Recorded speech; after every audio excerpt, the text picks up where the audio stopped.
it's me, Queen Nightmare, and I'm going to do 22 days left. Eee!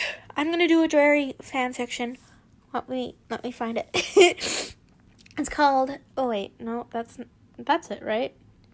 Yeah, I'm not nuts. I have wondered. It's, Have a Very Drarry Christmas. And it's by Dorothy Ann Drarry. And that's her too.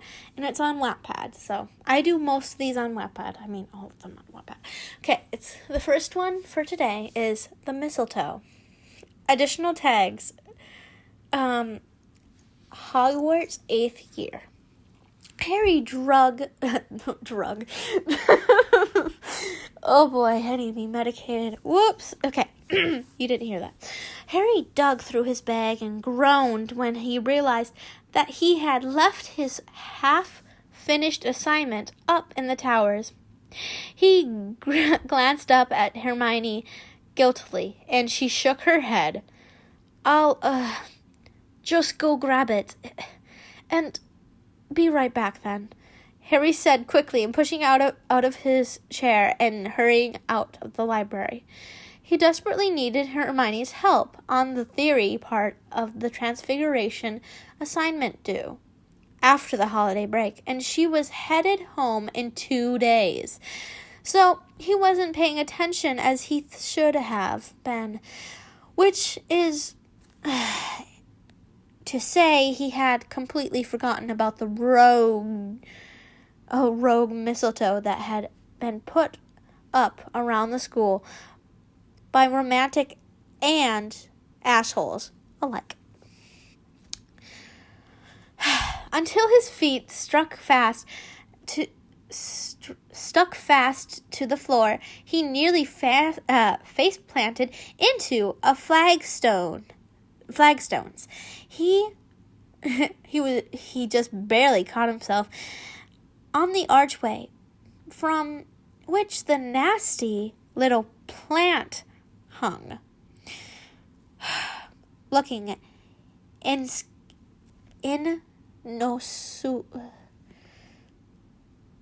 I can't read. Innocuous and seasonal festive. Sorry, I don't know words. Okay, Harry desperately wished Head Mistress McGonagall hadn't left them up for some sadistic reason. I mean sadistic. I almost said sadistic. Sorry, I said it wrong. He'd complain about it, but all his friends thought it was lovely and romantic. All his friends were also in relationships and were far too wrapped up in themselves. Harry was not in a relationship. Harry Potter was, in fact, irritable and annoyed because the only person in the whole damn school he fancied was, in the least, was Draco Malfoy. It was like the universe never got tired of fucking with him. He finally killed old Tom No-Nose for the second time, and he couldn't even have a nice, normal school romance for his nice, normal last year of school. Nope. Malfoy had to come back to school looking fit as hell and left no room for Harry's brain for anyone else. Speak of the devil, Harry groaned as Malfoy spotted him, glanced up at the doorway, and smirked. "Stuck, are you, Potter?" Malfoy sneered, snootering over. "Where's the Potter fan club when you need them to come suck your face?" Pause. Who the hell says that? He should have just said smooched the face. Okay. Anyways, rant over. and set you loose on the world once more. Why did I just turn French? I turned him into a French, I don't know, sex-crazed dude. Okay, anyways. Harry stared blankly into space 6 inches to the left, slightly above Malfoy's head, wondering how his life had led up to this point. Malfoy frowned and stepped closer. Has the mistletoe removed your last functioning brain cells? Granted, I was fairly certain you only had 2 left. I rubbed together for warmth. Why did I turn him to French? I thought of him as buff, and then I turned French. I don't know what it is. Frenchmen ain't oh my goodness. Okay. Harry had a lovely idea. Before his face could give him away, Harry's arm shot out, grabbing a fistful of Draco's robe, jerking him into the doorway with him, and Malfoy tried to pull away and fell onto his backside, his feet firmly affixed to the floor. Harry grinned, leaning forward and pulling Malfoy back up. Malfoy smacked Harry's hands away as soon as he was on his feet. And his eyes wide, he looked him and swallowing hard. You stupid fuck. You know we're both stuck here. Not necessarily. Harry wrapped his arms around Malfoy's neck, skimming his fingers around his nape. He was delighted when Malfoy shivered and let one hand slide into Malfoy's silvery blonde hair. Softer than he had imagined. You're not... Malfoy's voice broke. Serious, right? Are you? Harry licked his lips and felt Malfoy shiver again. He watched with growing interest as Malfoy's eyes seemed fixed on his mouth. His heart stuttered in his chest. Perhaps his plans were lovely school romance weren't totally fucked up after all. Only one way to find out. Harry leaned close and pushed his mouth to Malfoy's. His lips were soft and polite. He wondered if Malfoy used chapstick. Harry stepped forward to pull Malfoy closer, and the movement seemed to jolt Malfoy back to reality. Before Harry could try for a second kiss, Malfoy was gone, running down the hall and out of sight.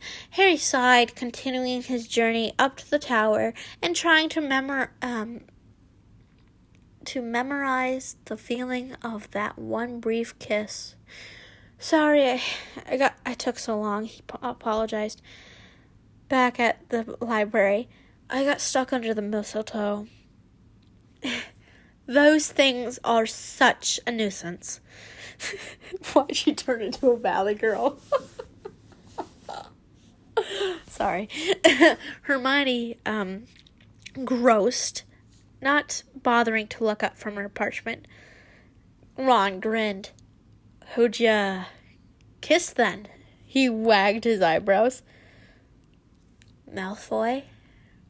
Harry said with a sigh. Hermione looked up. Ron choked on something and fell into a coughing fit and got him a very harsh word from Madame Pince. Not funny, mate. He choked once he got breath properly again. Harry slumped back into his chair and said quietly, I know. He forced himself to focus on his paper and finished most of it by the time they decided to call it for dinner. They are headed to the Great Hall when a crowd filling half the hallway, slowed up them. Harry instinctively glanced up at the doorway. They were all crowded around and spotted the little bundle of green and white.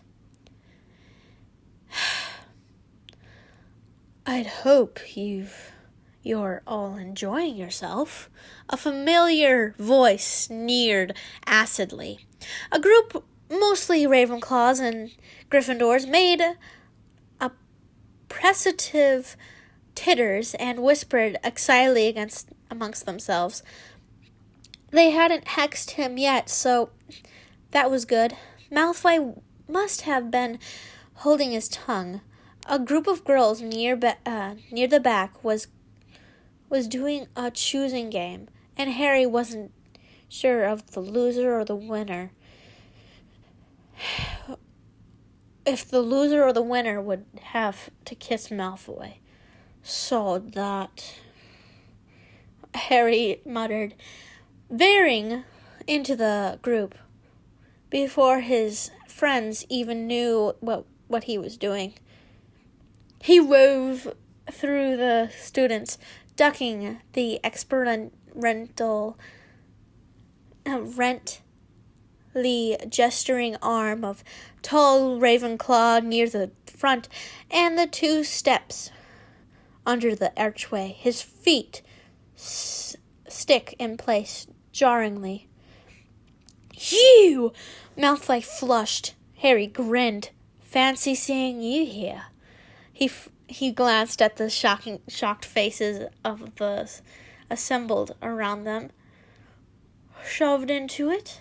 He pointed up at the mistletoe. Malfoy was scowled. What do you want, Potter? Harry raised an eyebrow. I think that's pretty obvious. This is humiliation, pure and simple. Do you take me for a fool? He snapped. Harry flinched and glanced away. Nah, but I am, I suppose. But maybe second time not so lucky. Harry berated him for being so impulsive. Malfoy had run off after the first, and it seemed the last. Harry had just hated the idea of anyone else kissing Malfoy so much he couldn't stop himself. What's that supposed to mean? Malfoy's brow furrowed. I'll give you a kiss, Harry. A pretty little Ravenclaw girl piped up. Stepped forward, her friends giggled behind her, and she pressed her dark hair behind an ear. She squared her friends and tried to look brave, even as her face slowly turned red. Fuck off, Malfoy said venomously. She flinched, but lifted her chin, edged closer. It's not up to you, is it? Harry looked at the girl and did his best to suppress a grimace. She was probably at the all of 14 and had that look in her eye. The glowing hero-worshipping look that made him feel slightly nauseous. Before he could ever protest, hands grabbing in front of Harry's robe and jerked him close. Malfoy smushed his mouths against mouths together, their teeth clacking together painfully, and then Malfoy pulled back. He glared at the Ravenclaw girl. I said fuck off. The girl fumbled for her wand. How dare you? Harry laughed, cupped his hands around Malfoy's face, and kissed him. He felt Malfoy stiffen for a second, and then hesitantly.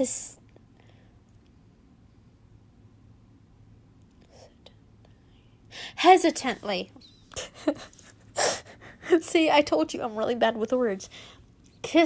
him back, sliding his hands around Harry's waist and tugging him closer. Harry. Harry reluctantly pulled away and looked over.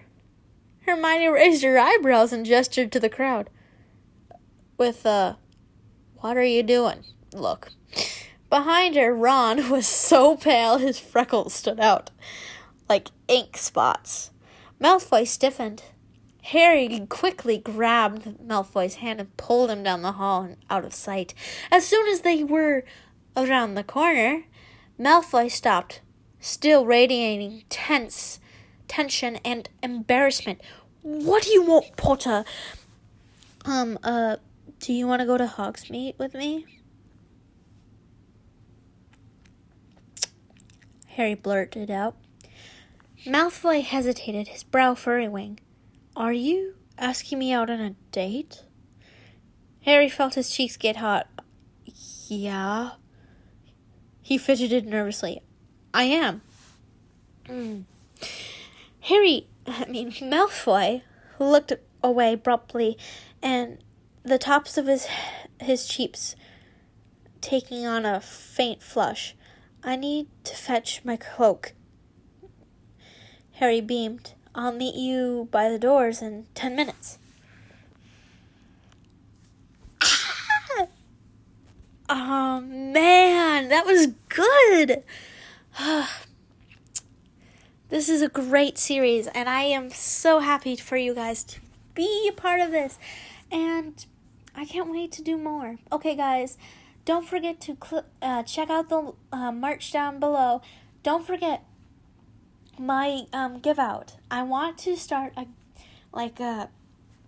contest of the best person to do the best art of the merch, and that will become merch for 2019 Christmas. And don't forget to go buy the actual merch. It's it might be not all out yet, and I really want you guys to be able to see different things and give me feedback. My socials are down there where you can contact me at any time by messaging me, and I would love to hear from you guys. I love your words of encouragement. Be happy, be healthy, and always be loving. I love you guys so much. Bye.